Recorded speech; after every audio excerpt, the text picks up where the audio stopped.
Die Nachrichten. Die Nachrichten. Hezbollah Angriff auf Israel. Armee hebt Sonderanweisungen.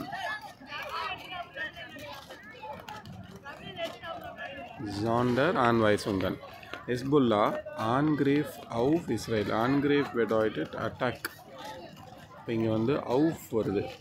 Auf வந்து அந்த attack எங்கே நடக்குதோ அதை காமிக்கிறதுக்காக இந்த அவுஃப் உபயோகப்படுத்துகிறோம். பல உதாரணங்களில் பார்த்துருப்போம்.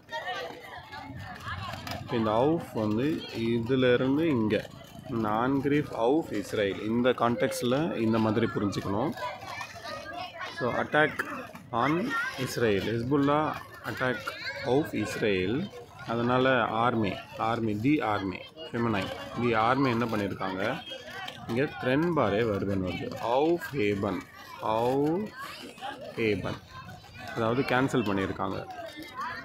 என்னத்தை வந்து கேன்சல் பண்ணியிருக்காங்க, ஜாண்டர் ஆன்வைசுங்கன் ஸ்பெஷல் இன்ஸ்ட்ரக்ஷன், ஏதோ ஒரு ஸ்பெஷல் இன்ஸ்ட்ரக்ஷன் கொடுக்கப்பட்டிருக்கு, அதை வந்து கேன்சல் பண்ணியிருக்காங்க. இதனால் இந்த ஹிஸ்புல்லா அட்டாக் இஸ்ரேலில் அட்டாக் பண்ணினதுனால அந்த ஸ்பெஷல் இன்ஸ்ட்ரக்ஷனை கேன்சல் பண்ணியிருக்காங்க. இப்போது அடுத்த வாக்கியத்தையும் படிக்கலாம். தி இஸ்ரேலிஷ ஆர்மே ஹட், இங்கே வெர்பு வந்துச்சா, ஹட் அப்படின்னா இது வந்து ஃபர்காங்கன் ஹைட்டில் எழுதியிருக்காங்க. ஸோ ஹாட் வந்ததுனால இங்கே பார்ட்டிசிப்ஸ் வை வந்து வரும். இங்கேயோ ஹாட் வேகன் தேஸ் ஹெஸ்புல்லா ஆன்கிரிஃப் verhängte Sonderanweisungen für Zivilisten vom Großraum Tel Aviv bis in den Norden des Landes wieder aufgehoben. பெரிய வாக்கியமா, ஹார்ட் aufgehoben, இதுதான் முக்கியம் நம்ம பார்க்க வேண்டியது.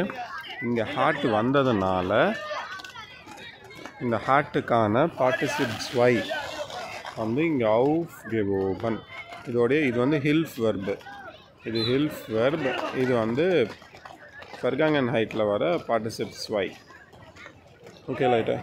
ஸோ இப்படி தான் வந்து ஒரு செய்தியை எடுத்து டீகோட் பண்ணி கொஞ்சம் கொஞ்சமாக புரிஞ்சுக்கணும். ஸோ இதில் வேர்ட் சார்ட்ஸ் தான் நிறையா வந்திருக்கு. நம்ம இந்த முழு செய்திக்கு போக வேண்டாம், ஏன்னா ரொம்ப பெரிய செய்தியாக இருக்குது.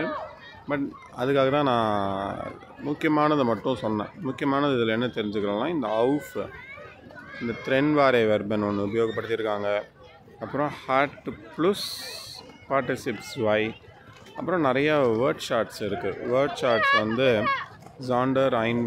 ஜாண்டர் ஆன் வைசுங்கன், அதற்கப்புறம் வேறு என்ன புதுசாக இருக்குது, ஆர்மே தி ஆர்மே, இந்த வேகன் உபயோகப்படுத்தியிருக்கோம். அப்புறம் குரோஸ்ரம், அதெல்லாம் வந்து சாதாரண வார்த்தைகள் தான். ஃபெர்ஹேங்ட,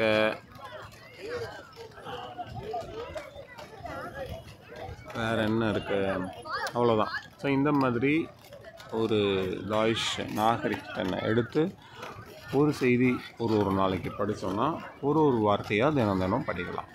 ஒரே தடையாக படிக்கணும் அப்படிங்கிறது இல்லை, சின்னதாக கொஞ்சம் வார்த்தைகளாக படித்தாலே Deutsch ist sehr einfach. Wir treffen uns im nächsten Video. Bis zum nächsten Mal. Auf Wiedersehen. Tschüss.